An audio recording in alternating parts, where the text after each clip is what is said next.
के अंदर भारतीय जनता पार्टी की सरकार की तिथि होगी और जब भारतीय जनता पार्टी की सरकार आएगी तो विश्वास के साथ कह सकते हैं, जिन लोगों ने भारतीय जनता पार्टी के कार्यकर्ताओं को निशाना बना करके हमले किए हैं, कानून उनके लिए अपना काम 2 मई के बाद करना प्रारंभ कर देगा। आखिर मर्यादा पुरुषोत्तम भगवान श्री राम जो भारत के कोटि कोटि नागरिकों की आस्था के प्रतीक हैं, मर्यादा पुरुषोत्तम भगवान श्री राम का उद्घोष करने पर यहां की सरकार को, टीएमसी के लोगों को आखिर आपत्ति क्यों? ये पूछा जाना चाहिए कि आखिर जय श्री राम का उद्घोष करने पर यहां की सरकार को सहज स्थिति क्यों पैदा होती है। लेकिन मैं कह सकता हूं, राम का विरोध जिसने भी किया वह जनता के द्वारा हमेशा उसको मुंहतोड़ जवाब दिया गया। और बंगाल की जनता, जब मैं यहां पर उपस्थित हुआ था, यद्यपि मैं 1 घंटे पहले आ गया था, लेकिन मैं देख रहा था जो लोग मौजूद थे अभिवादन में एक ही बात कह रहे थे और वह कह रहे थे जय श्री राम का। मैं पुरुलिया में गया सुबह, लेकिन आज अयोध्या में भगवान राम के भव्य मंदिर के निर्माण का कार्य प्रारंभ हो चुका है और मैं आप सभी मेदिनीपुर के सभी भाइयों और बहनों का आह्वान करूंगा, अयोध्या में अगले 3-3.5 वर्षों के अंदर भगवान राम का भव्य मंदिर बनेगा और फिर अयोध्या में भगवान राम के भव्य मंदिर में उनका दर्शन करने के लिए आप पधारिए। आप सबका अभिनंदन होगा, उत्तर प्रदेश की धरती आपका अभिनंदन करेगी।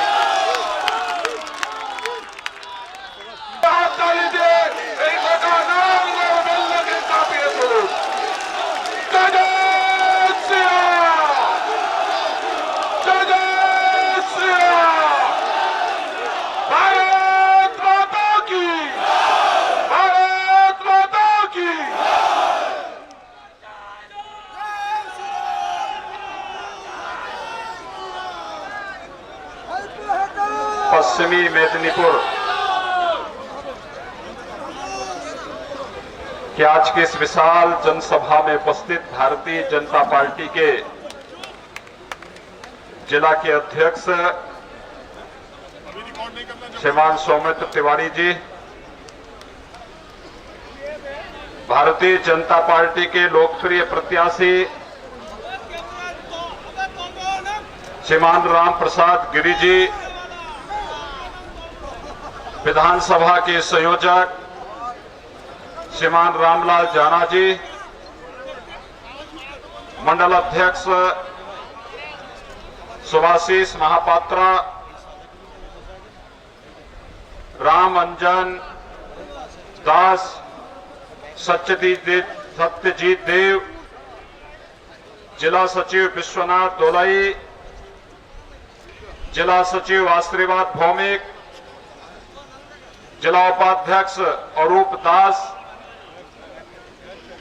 जिला सदस्य कन्हैयालाल दास, श्यामलाल घोष, सुभाजीत राय, आज के इस कार्यक्रम में उपस्थित भारतीय जनता पार्टी के सभी पदाधिकारीगण और भारी संख्या में यहां पर उपस्थित भारतीय जनता पार्टी के प्रति शुभेच्छा का भाव रखने वाले पश्चिमी मेदिनीपुर से जुड़े हुए सभी उपस्थित भाइयों बहनों, मैं भगवान श्री राम और भगवान श्री कृष्ण की पावन धरती से परमहंस राम कृष्ण की इस पावन धरती पर आपके बीच में उपस्थित हुआ हूं। मैं सबसे पहले आप सभी का हृदय से अभिनंदन करते हुए इस धरती को कोटि कोटि नमन करता हूं।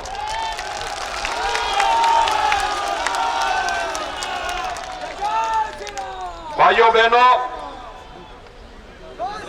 पश्चिमी बंगाल की धरती सदैव से प्रेरणा और परिवर्तन की धरती रही है। देश के स्वाधीनता आंदोलन में मेदिनीपुर तत्कालीन ब्रिटिश हुकूमत के खिलाफ विद्रोह की धरती के रूप में जानी जाती है। यहां के लोगों ने जब भी आवश्यकता पड़ी विदेशी ताकत के खिलाफ आंदोलन करने में किसी प्रकार का कोई संकोच नहीं किया, और जब देश ब्रिटिश हुकूमत के अंदर पराधीनता झेलने के लिए मजबूर था, उस समय भी समय समय पर क्रांति की एक नई ज्वाला जलाने का कार्य यहां की आध्यात्मिक और सांस्कृतिक परंपरा के साथ साथ यहां के महान क्रांतिकारियों ने किया। चाहे वह रामकृष्ण परमहंस की परंपरा में स्वामी विवेकानंद का उद्घोष रहा हो, और चाहे इस धरती पर नेताजी सुभाष चंद्र बोस ने भारत की आजादी के लिए किए गए अपने योगदान के लिए उनका स्मरण हो। साहित्य संस्कृति के क्षेत्र में बंगाल का जो अद्भुत योगदान है वो अत्यंत सराहनीय और अविस्मरणीय है, अभिनंदनीय है। और कौन इस बात को भूल सकता हो कि सन्यासी विद्रोह की धरती भी आपके बंगाल की धरती रही है। बंगाल की धरती ने इस देश को एक अमर गीत वंदे मातरम दे करके, आजादी के बाद वंदे मातरम का एक गीत भारत का राष्ट्र गीत बनने का सौभाग्य प्राप्त कर रहा है, और आज भी भारत के कोटि कोटि जनमानस को एक नई दिशा देने का कार्य कर रहा है। यह कार्य भी बंगाल की धरती से यह कार्य आगे बढ़ता है। भारत का राष्ट्रगीत, राष्ट्रगान गुरुदेव रविंद्रनाथ टैगोर ने ही बंगाल की धरती से दिया था। इसलिए भारत की आध्यात्मिक, सांस्कृतिक और राष्ट्रवाद की इस धरती को कोटि कोटि नमन करते हुए आज मुझे बहुत प्रसन्नता की अनुभूति हो रही है। मैं प्रातः काल से ही बंगाल की धरती में अलग अलग स्थानों पर भारतीय जनता पार्टी के कार्यकर्ताओं और प्रत्याशियों के समर्थन में अपार जनसमूह के द्वारा जो समर्थन दिया जा रहा है उसको अपनी आंखों से देख रहा हूं, और मैं विश्वास के साथ कह सकता हूं कि जनता पे, बंगाल की जनता ने बंगाल के अंदर परिवर्तन की ठान ली है। अब उसे कोई रोक नहीं सकता है।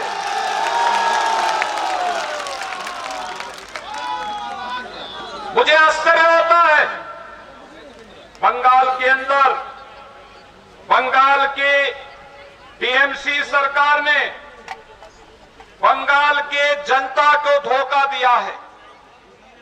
यहां पर विकास की योजनाओं का लाभ तो नहीं दिया, न यहाँ पे सड़क दी, न बिजली दी, न पानी दिया, न किसान कल्याण योजना का कोई लाभ ही यहाँ के किसानों को दिया, और नहीं नौजवानों को केंद्र सरकार और के द्वारा दी जाने वाली सुविधाओं का लाभ ही नौजवानों तक पहुंचने दिया।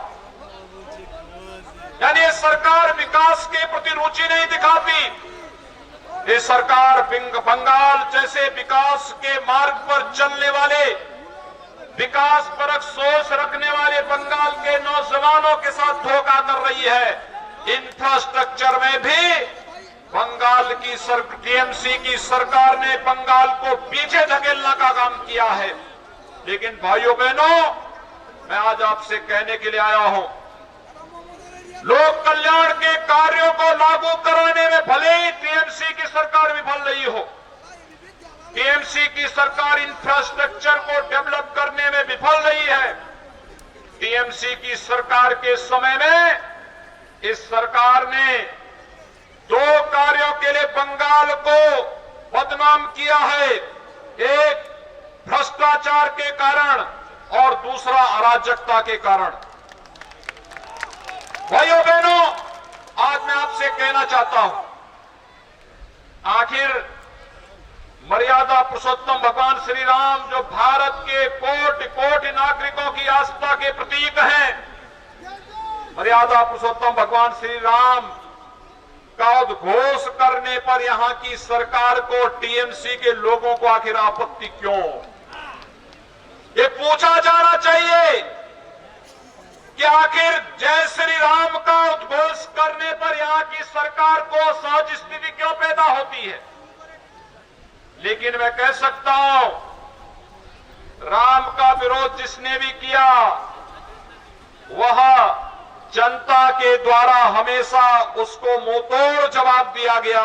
और बंगाल की जनता, जब मैं यहां पर उपस्थित हुआ था, यद्यपि मैं 1 घंटे पहले आ गया था, लेकिन मैं देख रहा था जो लोग मौजूद थे अभिवादन में एक ही बात कह रहे थे, और वह कह रहे थे जय श्री राम का। मैं पुरुलिया में गया सुबह, पुरुलिया में भी ऐसी विशाल सभा लगी थी। वहां पर भी हर एक जवान से एक ही आवाज निकलती थी, और आवाज निकलती थी जय श्री राम की। जय श्री राम की आवाज निकलती थी। मैं इसके बाद अन्य सभाओं में गया, वहां पर भी हर नागरिक के मुंह से एक ही आवाज थी, और वह थी जय श्री राम की। भाइयों बहनों, राम भारत का अभिवादन है, भारत का संस्कार है, भारत की संस्कृति है, भारत की परंपरा है। हमारे श्वास श्वास में राम बसे हैं। कोई राम से हमें अलग नहीं कर सकता है, और अगर कोई करने का प्रयास करेगा तो उसको जनता स्वयं मुंहतोड़ जवाब देने का कार्य करेगी। यही गलती उत्तर प्रदेश के अंदर भी एक सरकार ने किया था। आज उसके हाल उत्तर प्रदेश में आप देख सकते हैं। लेकिन हम सबके लिए गौरव की बात है, भारतीय जनता पार्टी जो कहती है वह करके दिखाती है।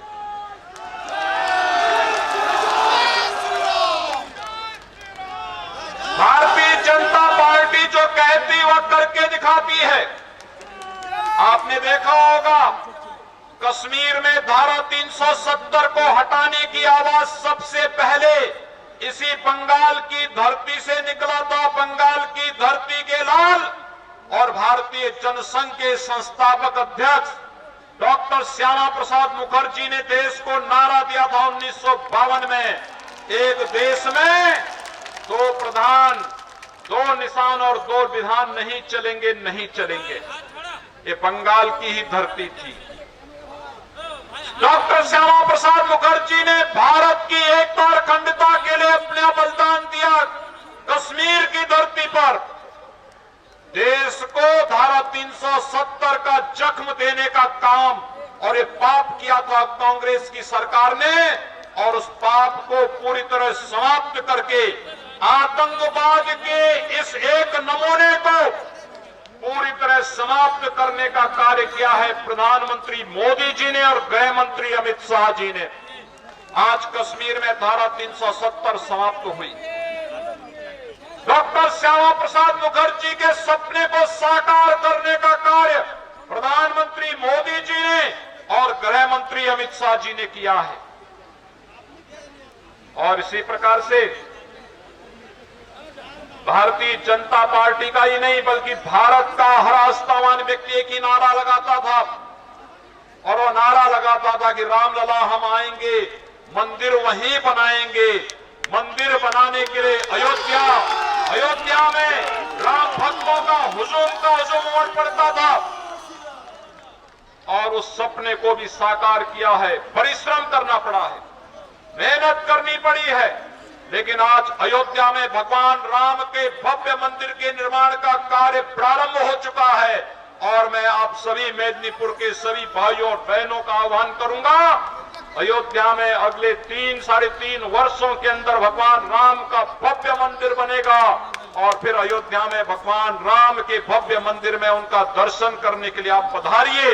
आप सबका अभिनंदन होगा, उत्तर प्रदेश की धरती आपका अभिनंदन करेगी।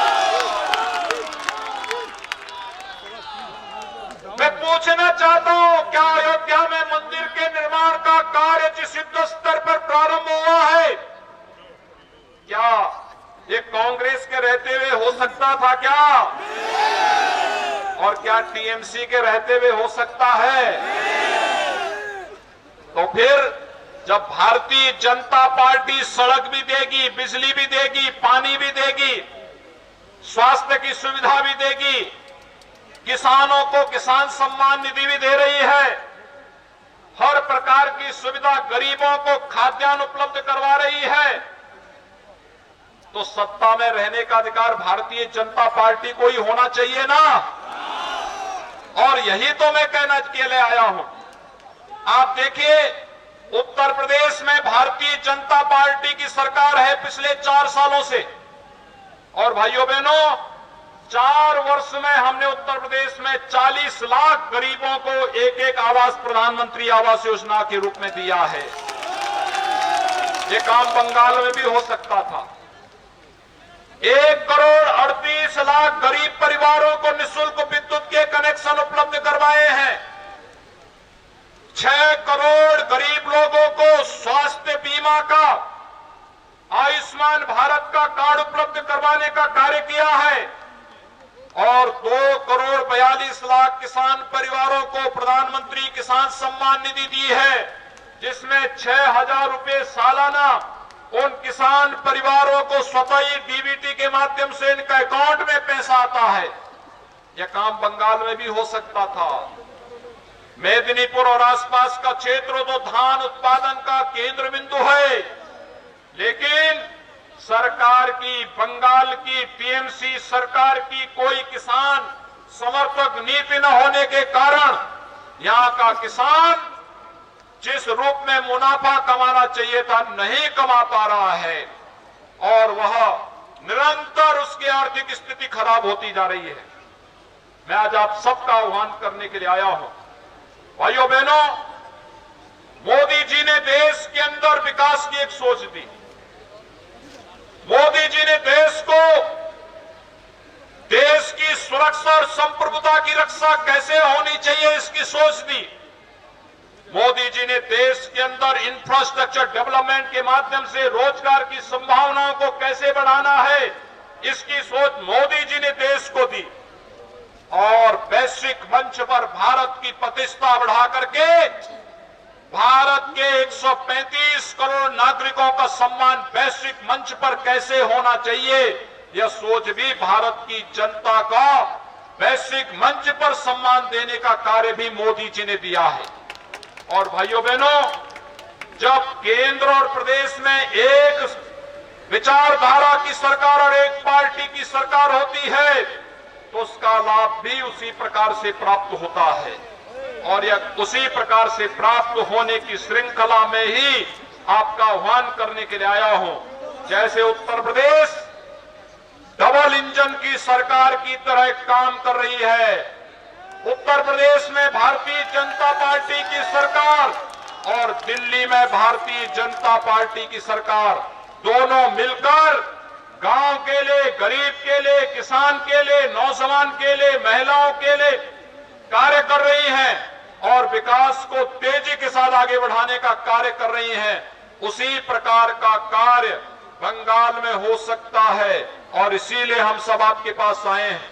भारतीय जनता पार्टी की सरकार बंगाल के अंदर भी बननी चाहिए, और जो परिवर्तन देख रहा है, जनता में जो उत्साह दिख रहा है, माता और बहनों में जो उमंग और उत्साह देखने को मिल रहा है, और जिस मजबूती के साथ आज बंगाल का युवा खड़ा हुआ है, इसको देखते हुए विश्वास के साथ कहा जा सकता है कि 2 मई की तिथि बंगाल के अंदर भारतीय जनता पार्टी की सरकार की तिथि होगी, और जब भारतीय जनता पार्टी की सरकार आएगी तो विश्वास के साथ कह सकते हैं, जिन लोगों ने भारतीय जनता पार्टी के कार्यकर्ताओं को निशाना बना करके हमले किए हैं, कानून उनके लिए अपना काम 2 मई के बाद करना प्रारंभ कर देगा। बंगाल की जनता एक नए भोर के साथ विकास के पथ पर अग्रसर होकर के अपने पुरातन वैभव को प्राप्त करेगी, और फिर से बंगाल भारत को नेतृत्व देता हुआ दिखाई देगा। और ये परिवर्तन के इस आहट में मैं मेदिनीपुर से जुड़े हुए आप सभी नागरिकों का आह्वान करूंगा कि आप भारतीय जनता पार्टी के सभी समर्थन में हैं। भारतीय जनता पार्टी, आप मेरे साथ बोलेंगे, दोनों हाथ उठाइए, दोनों हाथ उठाएंगे, मेरे साथ बोलेंगे जय जय श्री राम, जय जय श्री राम, जय जय श्री राम। मैं आप सबका आह्वान करूंगा, भारतीय जनता पार्टी के प्रत्याशी श्री राम प्रसाद गिरी जी को कमल छाप पर भारी बहुमत से विजयी बनाने की अपील आप सबसे करते हुए वाणी को देता विराम। जय जय श्री राम।